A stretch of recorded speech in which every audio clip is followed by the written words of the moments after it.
Hello, computer programmers, and welcome to this brand new series on machine learning and artificial intelligence. So, I basically decided to cut off the previous series a bit because I felt like my viewers were not very interested in learning the basics of Python.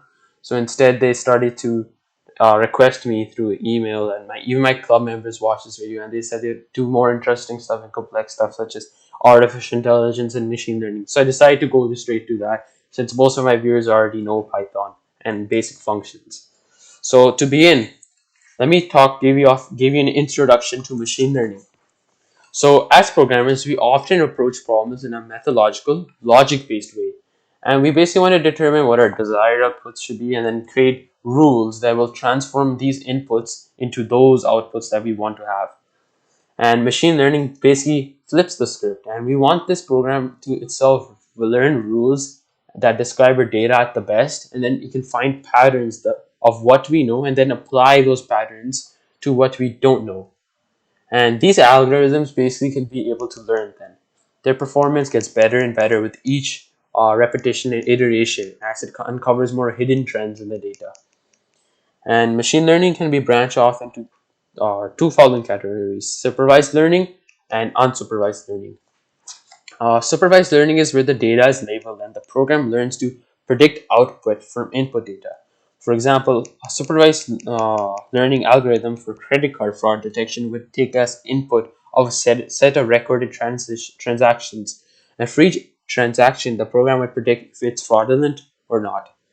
And supervised learning programs can be grouped into regression and classification problems. And if you don't know already, it's fine. This is I was learning at the same time too. Regression is basically used to predict outputs that are continuous, and the outputs are quantities that can be flexibly determined based on inputs of the model rather than confined to set of possible labels. And in classification problems, we are trying to predict a discrete number of values, and classification can be used to predict discrete label.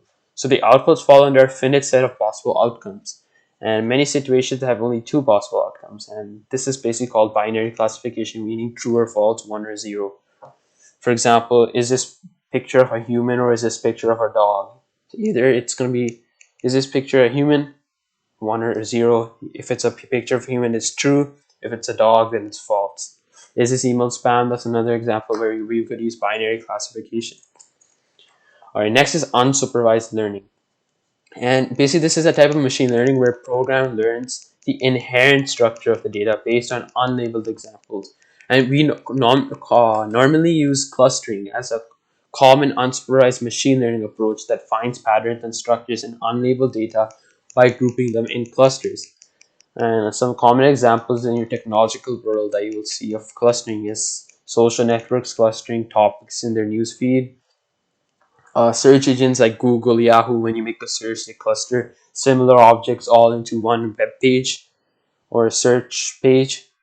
And yeah, and in order, first of all, to get started with learning machine learning, we want to learn about linear regression. So first, let me talk about, but already by linear, you can tell that we're going to be doing something with graphs. So first of all, if you know, every line has points on it, and you want to know how you're going to represent points in Python. So um, we're gonna in this place we're gonna use a list, and each item in the list represents a dimension of the point. For example, the 5.58 could be represented in Python like this. We write, let's say, 0.1 is equal to, we put the array, we give it let's make it a 2D array, so 5.8. There you go. This is a point in a Python, and points can't be just limited to two-dimensional.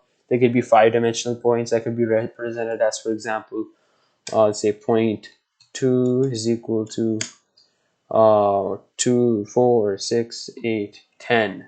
For example, this has 1, 2, 3, 4, 5. Yeah, five-dimensional point. And ultimately, we want to find distance between 2 points, and we'll be talking about mainly three different ways to define distance between 2 points. One is Euclidean distance, second is Manhattan distance, and third is the Hamming distance. So to begin, let me talk about Euclidean distance. And Euclidean distance is the most commonly used distance formula. And to find the Euclidean distance between 2 points, we first calculate the square difference between each dimension, and then we add up all of these square differences and take the square root.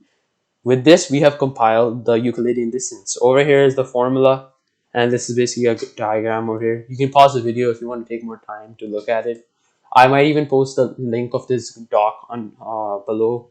And as this series goes on, I'm going to be updating this document. All right, next is the Manhattan distance, and this is extremely similar to Euclidean distance because rather than summing the only difference is that rather than summing the square difference between each dimension, we instead sum the absolute value of the difference between each dimension. And this is called Manhattan distance because it's similar to how you might navigate when you're going through city blocks, and the name can already tell you Manhattan. It's an area in New York, very densely populated. And if you ever wondered how many like blocks it takes you to for me to or you to get from this point to that point or from this point or to that point, you're basically computing Manhattan distance. And this is the equation shown. You can pause the video to better understanding and relate it to this diagram. And yeah, the points have been labeled here. So this is A1, A2, B1, B2, and they're showing this is A1 minus B1. Excuse me, this is A2 minus B2. All right, next is the Hamming distance, and I won't give much of a formula for this because there really isn't. But Hamming distance is another slightly different variation of the distance formula. There is a formula, but it's a variation. And instead of finding the difference of each dimension, Hamming distance only cares about whether dimensions are actually or exactly equal. So when finding the Hamming distance between 2 points, and for one for every dimension that has add one for every dimension that has different values. And Hamming distance is used in spell check algorithms. For example, the word there and the typo, like for example, there or the. You can see this could have this. If somebody was going to see this, a spell checking thing would look at what's the difference, and you would Hamming distance, and they would tell you eventually through other functions that this is supposed to be spelled there. All right. So now that you have know these three distance formulas yourself, let's look how to use them in Python SciPy library. And if you don't know what the SciPy library is, it's a package for calculating and doing a lot of machine learning with Python. So in order to, we first have to install the package, and I'll tell you in 1 minute how to do this. Really simple. If you have, especially you have PyCharm, use spatial import. We want to do distance, right? So we type distance and done. And let's say it gives you an error. I've already installed the package, so it won't show it for me. But you go over here and it'll show you something here, like something this would pop out. You'd go down and you would press install package or install SciPy. So then, yeah, you basically install it and it should stop giving an error. So now let's do Euclidean distance in Python. So we can just simply use this package and its methods and functions. So let's say we want to print out, in this case, we can type from print distance dot Euclidean. Sorry about that. Euclidean. I always have trouble spelling this one. And we type the array, like how we were talking about points before. 1, 2, let's say, and the next one being point. So this difference between this it's sum of 2 point 4 0. So this will compute your Euclidean distance for you. So let's run this, and there, this is what we got as the Euclidean distance. And maybe I'll talk about later how we can use this and how can this be applied in future applications with machine learning. All right, now let's do let's just change this one just to save time. Let's do city block, and excuse me. From first the SciPy implementation of Manhattan distance is called city block, and because computing Manhattan distance is like asking how many blocks away you are from a point. So we type for the Manhattan one, we type city block, and there you go. So this should give us a different result than Euclidean, and yeah, 5 makes sense. All right, next we should have is the Hamming distance. So in this case, let's take different points. So we do let's say 5 149, and this will make it 179. 179. And now let's print this out. This should give us our having distance 7. There you go. All right, guys. This is very simple introduction to um, machine learning. Not really even machine learning right now. We're just at linear regression, but this will later take us to machine learning.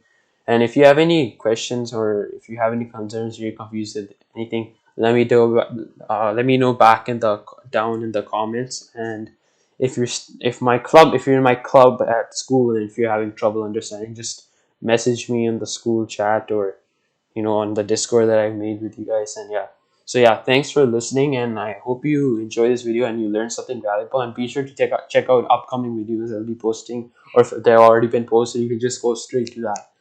So yeah, thanks for watching, and I'm gonna stop recording now.